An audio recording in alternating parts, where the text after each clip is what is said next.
Well, good evening, everybody. Welcome back to another episode of the Hazmat Guys Nation Roundtable. This is a multimedia platform to bring hazmat response and information and training tips, even from hazmat members from around the globe. I am Bobby Salas, and I'll be acting as a host for tonight. And I'm joined by the illustrious Bob Kosh and in the inimitable George Beatty.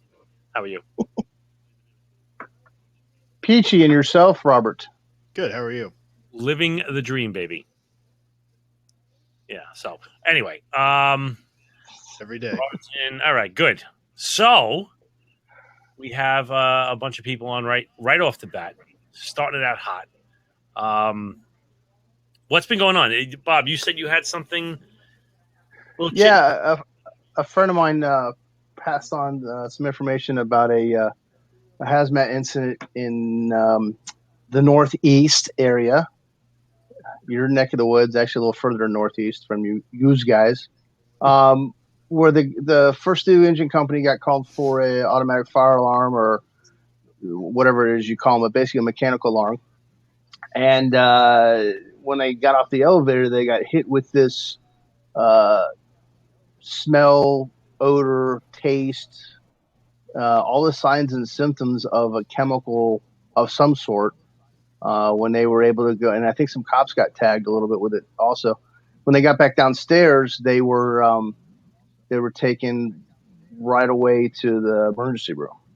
So, the funny thing is that it probably was this, let's just hypothetically say, because we don't have any hard evidence of the fact, that it was a pesticide. Somebody did a bug bomb, or they did, whatever. And that's enough to set off a smoke detector. Right. So, I don't know about you guys, but we go to mechanical alarms all the time. 99% of them turn out to be BS. You have your SCBA on your back, but let's face facts. How many people actually put their mask on? You don't see anything. You're not going to put your mask on, right? Or you open a door and you walk into this. It actually happened to me downtown at one of the nightclubs, 4 a.m. They'd been closed and they set off a whole bunch of bug bombs. We didn't know it. And looking through the glass, we saw white haze. Well, most people think, hey, we got a job in there, right? Some type of fire to some extent, even though it's light smoke. We opened the doors and all of a sudden my lips started tingling. And it turned out they were fumigating the place. I shouldn't say fumigation because then everybody thinks tents, but they had set off several bug bombs in the area, and that's what it was. So you could easily mistaken it until you start feeling some kind of reaction. So long story short, these guys are at the hospital. I think they're all coming through. They're fine.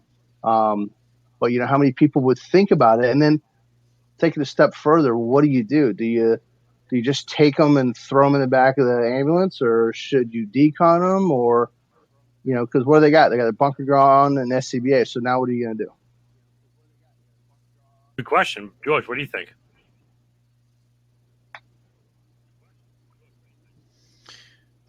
They went in with bunker gear and SCBA on. Are they showing signs and symptoms, or are they good on air? They were bunker gear and SCBA, So and as I understand it, they opened an elevator, and there it was.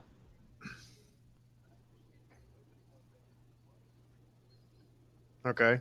Well, if you have time to decon them while they're on air to be able to get them somewhat clean before you put them in the ambulance and take them off air, that's a consideration. If not, if I have to sacrifice an ambulance to clean them up, to take care of them properly, put them in the ambulance and get them where they need to go as quickly as possible.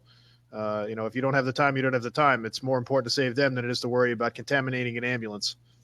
Well, not even contaminating the ambulance, but if you have, you got to think harm is equal to time times concentration, right? So the longer we let whatever is dwell on them, the more the harm goes up. The longer, the concentration is what it is, but we can control the time of dwelling.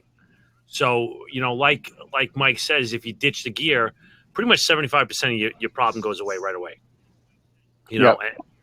And, I would like those odds, and, I don't know what their level of training is, but, one of the first things I would look at is in the NIOSH book, in the bottom right of that, of whatever chemical it is, it's going to have the first aid. And one of the things in there is skin. And that's pretty much, and this is a rule of thumb, but it's the rule of thumb of what your decon solution is. If it says soap, you use soap. If it says water, you use water. If it says, ventilation, use ventilation. It's literally the simple. Well, I'm not going to say literally because I hate that word. People use that almost way too much. But it is the simplest way I found of picking your decon procedure out. So I'm not really worried about the bus because the bus, whatever, it is what it is. But, if we can minimize it and knock it down 75% before they even go in the thing, hit them with a little water and knock it down another 20. Perfect. Now I'll send them in the bus, no problem.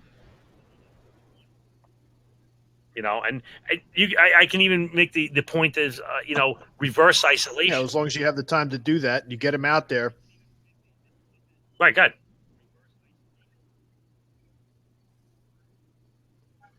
George has a huge delay. Hey guys, I got to go on a run. If that's the if that's the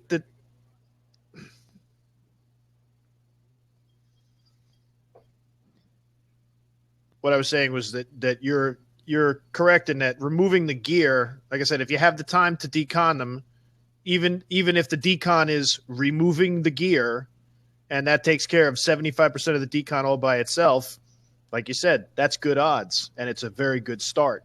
So if that's what you got and you're not worried about the ambulance or after that, go with the better odds, and that's definitely better odds. That's great. And, you can even, like I was starting to say, is you can even do something like, reverse isolation where you put the guy in fresh gear.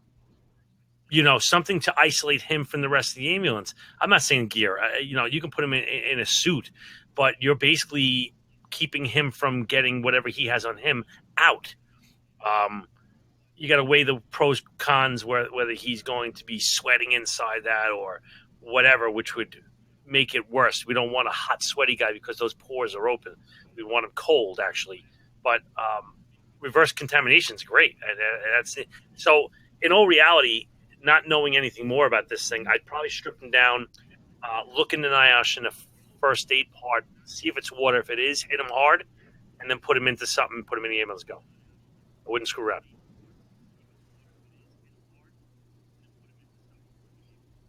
There's got to be like a 5-second delay. I agree.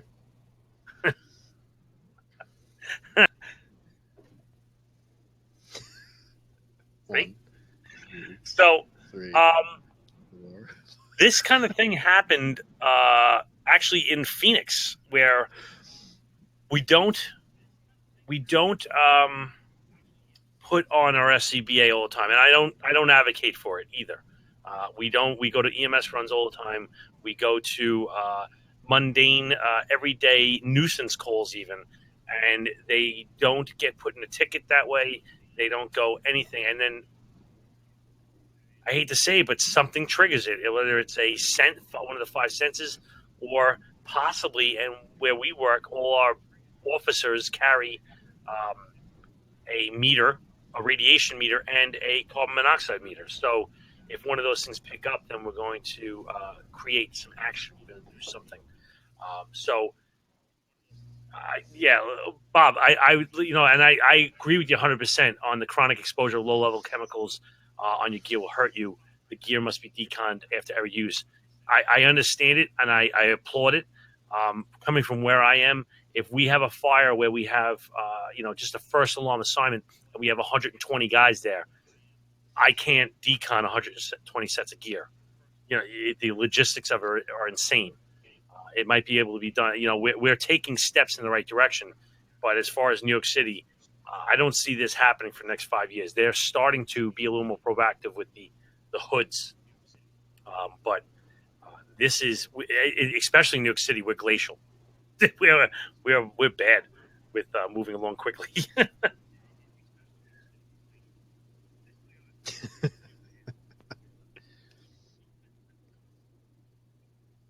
Yeah, that's definitely very difficult to do. If you're in an area where you are not as busy, I don't want to say not as busy as us because, we're the busiest place on the planet, but that's not really the case.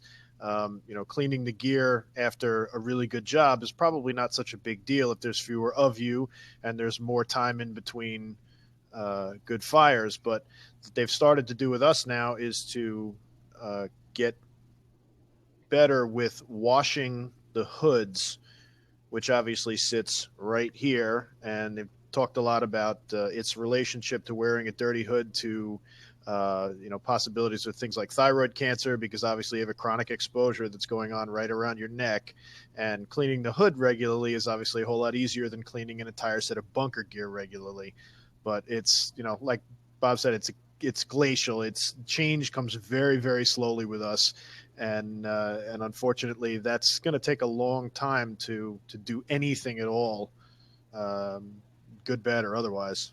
Yeah, I am, as the quote unquote, my Bob Stern says, the chemical expert, but I am a very small cog in this big wheel of ours. And so, yeah, exactly. 150 years of tradition unimpeded by progress. So we will be taking it step by step, but Christina Baxter and many others across the country are making a great push towards doing that. But I mean, even on that same thing, as far as the decontamination, we did a drill recently in New York City, and we gave them an intermodal that was leaking, and it was filled with acrolein. Right, and if you want to play along in this game, you can look up acrolein. I want to say it's on page 7 of the NIOSH because I'm a nerd. But one of the things is that we asked these hazmat technician plus levels, is this a toxic or is it a flammable? And almost all of them said it was going to be a flammable, and I don't disagree. It is a flammable. But what is my major concern? So, you playing along at home, by all means, tell me what you think it is. Do you think it's a toxic, or do you think is a flammable? If you're not playing along, I'll give you the LEL is 2.8%. That's really low. To 31, relatively wide. So that is an issue. It is a monomer that is polymerization type operation, and is usually inhibited. So I think that this is, I would agree with him, it's flammable. But there's two other things you got to look at in this the NIOSH. Let's see if we can. Who knows what the two things you really got to look at to see which one's worse. Oh wait, drinking my pee.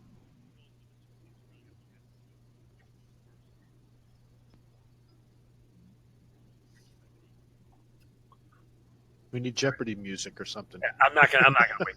Go ahead. All right. So the two things I really want to look at is the PEL. All right. So PEL is 0.1 parts per million. All right, and the ideal H is 2 parts per million. So if I take that 2.8% of the LEL, that's 28,000. 28,000. Yeah, 28,000 parts per million.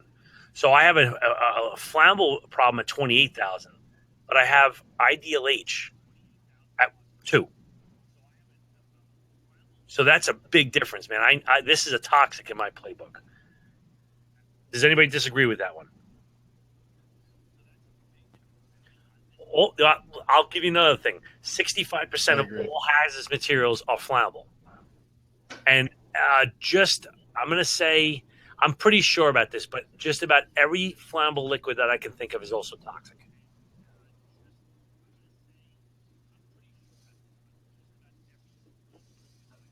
Well, Toby's saying the flashpoint and the ideal H. I would go more with... I think by nature that's going to be the case. Well, the PEL, because remember, PEL is something I can do 8 hours a day, 40 hours a week with no respirator. I could be in shorts, T-shirts, and flip-flops, and no problems. But when I go to the ideal H, it means I might get screwed up coming out. I might not make it out. Best case, I'll come out with a limp. You know what I'm saying? So that's really my two lines I really want to get to is I want to know the PEL, I want to know the ideal H, and I want to know my upper and lower explosive limits. And if I don't have an ideal H, and some of these don't, the rule of thumb is to take your PEL and multiply it by 10. And that'll still be better than the ideal H probably is. So, anyway, I'm just yammering on here. George. pull me out of a nosedive here. What do you got?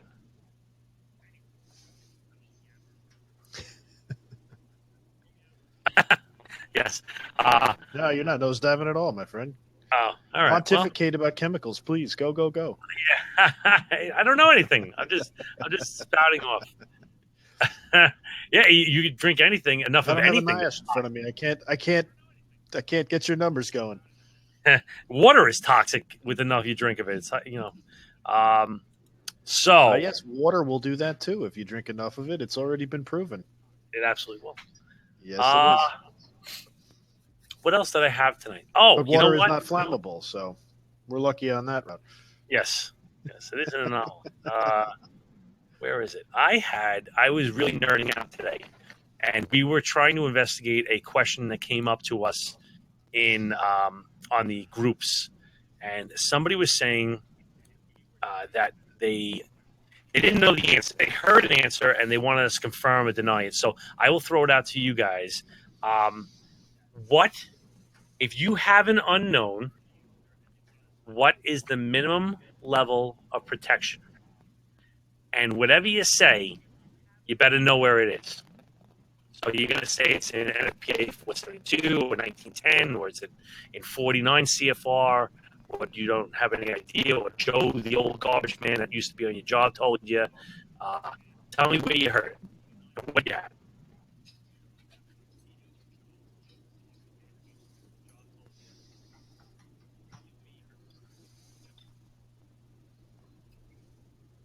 What do you think, George? Is it me, or is it really slow?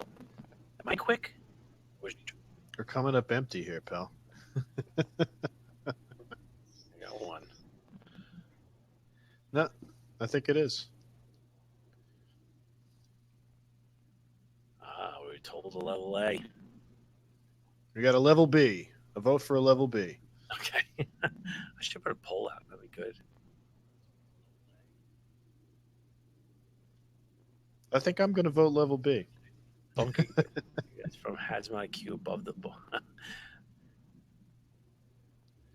Bunker Gear Full SCBA. That's from Hazmat IQ.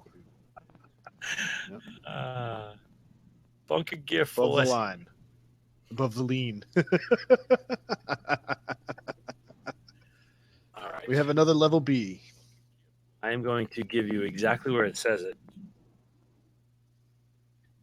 I think I'm good with level B. I like that. It is indeed level B. All right. And that is exactly you find it. 29 CFR 110, 120 C53. So the question is, I had to put my butt down. The question was, what is the minimum level of protection you need to go into an unknown? Now, if you read, what the hell was it? 472. We were just doing this last night. It's one of them, and it says whether if you know it, then you know it's going to cause you harm, then you have to wear in level A. If you don't know what the harm is, you have to wear a level A. If it's in confined space, you have to put it on a level A. But if it's not in a confined space and it's known, then you don't have to put it on a level A. It was confusing. A bikini and a rag. Yes, you can wear a bikini and a rag. That is absolutely true. And that is under good information from Bob. It is from OSHA. It is 29 CFR 1910-120 that says, and now this is a law, so you can split the hair. I definitely misreading that one. So what Toby is saying is that Bunker Gear and SCBA and Papers, and who was the other guy? Gerard said that it's Bunker Gear and full SCBA. How can they say that and be correct? That's my follow-up question. Bikini and reg is a stretch. I don't know if I can pull that one off. Maybe a hammock kind of thing, you know. All right. I don't know. It must be me laying it because everybody does tonight. I'm going to say, so here's the reason why we can do it is because you can glean a lot from a lot of things. What I mean by that is that I can say that's an unknown in a drum, and therefore it's the level B, but it's in a drum, so it's a liquid. Now I know something. and now I don't have to wear my level B. That's why, my bikini. That's why my bunker gear and SCBA will work. As long as I do it smart, I can do that. They're referencing the majority count. Yeah, they are. And I don't disagree with that. But I'm saying that a lot of the time, nothing is truly unknown. Yeah, I agree with you, Todd. And absolutely, that is true. We don't identify usually. We usually classify. So we can say, well, that drum has a liquid or a solid. It's not going to be a vapor. It's not going to be the gas. So because I know that, I'm now no longer constrained by this law. Does anybody disagree with that? Right, and then it's not an unknown anymore. Yeah. So. Mm-hmm.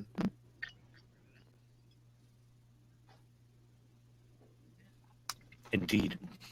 How many times do we talk about being able to glean a certain amount of information about what we're approaching simply based on the container? And then once you have some idea based on the container, now it's not technically an unknown anymore. We've talked about this a couple of times, and that's exactly the case. So now it's not an unknown. And when it's not, now you've already got some information, and that's where you can start making decisions from. I'm not assuming anything. I'm just saying that there's a drum, and it has either solid or liquid in it. Right. It doesn't classify rather than identify. That's not. If we're lucky, that's the best we can do. And the conversation on the drum. Yes, but it's too much for today. I'll have to come back to that. I'll come around to that. We will talk about that. Pressurized drums. We had some pretty interesting stuff about that. But we do classify rather than ID. What is the difference between us classifying and identifying? Let me phrase that right. At what point in our investigation do we switch over from classifying to identifying? When we switch what? I might be leaving this a little too open-ended, but I don't think so. I think you can pull this one out.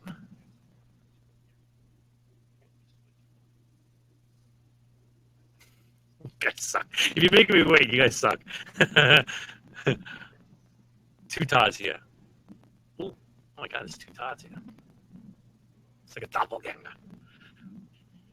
Now, what I'm going for is when I switch over from primary meters to secondary meters. All right, my primary meter is going to classify things. I can understand my level of exposure. I can make a PPE decision. I can make a tactical and even strategical idea. But once I switch over to the secondary metering, and what I mean by that is I'm switching to Raman, I'm switching to GCMS, mass spec, column metrics, those things that are going to give me identification of something. I'm going to be, or even elimination of things. Like I might think maybe it's a halocarbon or a halogen, and I use that colorimetric tube and it doesn't show up. Well, I just took off that whole thing. So that's really where our order is. And so you have to, as a hazmat tech, understand where your primaries are and where your secondaries are. This is so weird. I'm watching Todd and Todd fight on the... This is amazing. Yeah, it is a methodical process of elimination. You have to be a gumshoe. You have to be a detective of sorts in order to really kind of figure out what you're going on. I'm watching the same thing. I love it.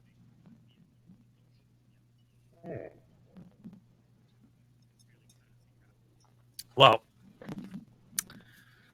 George, do you have anything else? Process of elimination is exactly what it is. If you can actually get into the secondary meters to the point where you think you got it, that's it. Now it's been relatively quiet lately, my friend. I haven't done anything fun. We've done a couple of fuel spills, but it's been dead. We've been helping the new guys learn, and in hazmat, I suppose that's probably just as important as anything else. Is we got plenty of new guys coming into the company, and trying to introduce them to the hazmat world and the way things work at the very bottom step of the ladder. Today actually is 5 years for me in the company, from when I was done with my days at Hazmat Operations, and when I actually moved to the company itself was 5 years ago today. So it's ironic, but I've enjoyed every minute, and I'm continuing to do that. So now I can, like I said, help some of the guys that are coming in now and that are approaching to put their foot on the first rung and climb up behind us. Excellent, man. That is great stuff. Just to answer a couple of things, it could be a solid, low, or no pressure gas. That is absolutely true, and we can get into that. I think we're going to try to get into that next week with pressurized drums. We had one on our social media that we were putting out there that we had a drum that we intentionally made bulge. We put dry ice and a couple inches of water and then wrenched it tight, and we left it overnight, and it made all types of noise. It definitely bulged, and we were contemplating how we did it, and we put it out there really to see how it's done. Yes, if you were to wait until it's very cold, you might be able to overcome it and basically drop it down, kind of like a propane tank, where if it's 90 degrees, it's like 170, and if it's 20 degrees, it's like 3 pounds. You know what I'm saying? There's a chart for that stuff. I want to say it's in the Sax's manual or the pressurized cylinder manual, but they have those charts in there. Do we use HazCAD or 5-step? I'll be absolutely honest. I have no idea. I've never heard of the 5-step. The HazCAD, we do have. That's like a WMD type meter, but it's a little old, a little long in the tooth, if you know what I'm saying. Bob Stern, the 2 cops and the EMT get hit with fentanyl. It is all over the place. We're putting out tomorrow. No, today's Thursday. Yeah, tomorrow comes out an interview with a guy. I don't know if he's actually on here. I think he is. He must be. But Toby Frost, a guy from Minnesota, and he's a crackpot with the fentanyl. And we're having a discussion with Brian Escamilla, I think his name is, from San Diego. He's a forensic chemist, and that'll be coming out very soon as well. We're going to meet up with him in Baltimore, which brings me round to Baltimore. I hope to see you all out there. I know George will be out there as well, going down there on the big job. Oh, good. Toby's there. There he is. Look at him. Handsome as hell. We had his episode is coming out tomorrow, and I got to let him listen to it tonight. Because he's on the air right now. I will be there indeed. Awesome. So I'm going to wait about 35, 40 seconds for George to start talking, but where can we find George?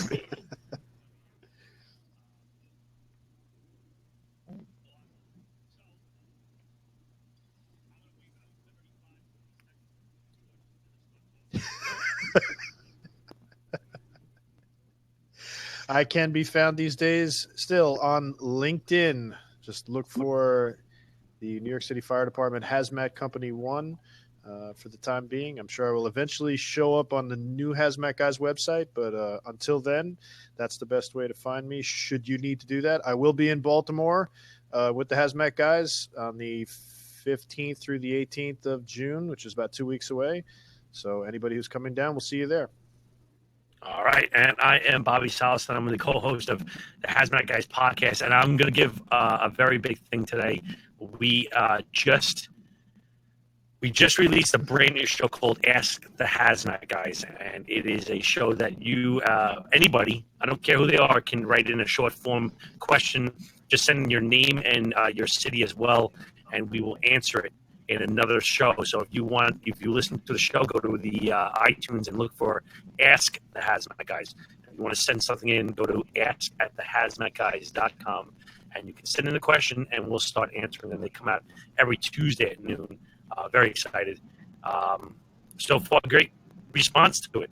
A couple of hundred people have listened to it since this morning. So by all means, check it out. So you can find us on Hazmat Nation and the Hazmat Guys Facebook pages.